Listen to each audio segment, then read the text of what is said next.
Programang ito ay rated SPG, striktong patnubay at gabay ng magulang ang kailangan. Sa mga ibubunyag ni Fatima na baho ng mga gerero ay hindi ito masyadong makakatulong kay Tanggol.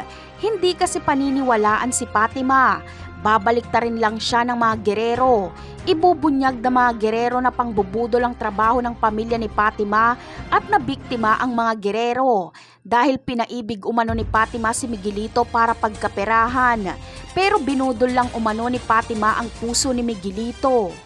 Dagdag pa na mga gerero na napakalaki umano ng binayad ni Tanggol kay Fatima para magsinungaling, kaya mapapasama tuloy si Fatima sa mga tao. Marami din kasing nakakakilala sa kanila na mambubudol sila. Magsasalita din sa media ang unang binudol nila Fatima sa restaurant at papatunayan niyang mambubudol nga sila Fatima. Pero kahit walang maidudulot na magandang resulta ang paglantad ni Fatima, ay maililigtas niya naman ang buhay ni Tanggol. Habang nagsasalita kasi si Fatima sa stage ay makikita niya sila Santino na may mga dalang baril. Sa takot ni Fatima dahil iniisip niyang mga tauhan ito ni Miguelito ay tatakbo siya.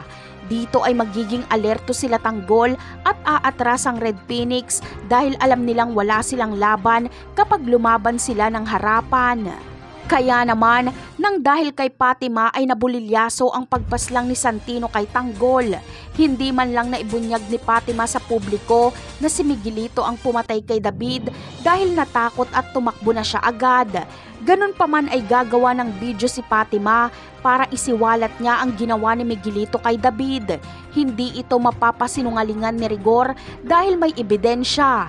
Ito ay ang patalim na ginamit ni Miguelito. Napakarami pa nating dapat abangan sa mga susunod na episode. Paalam!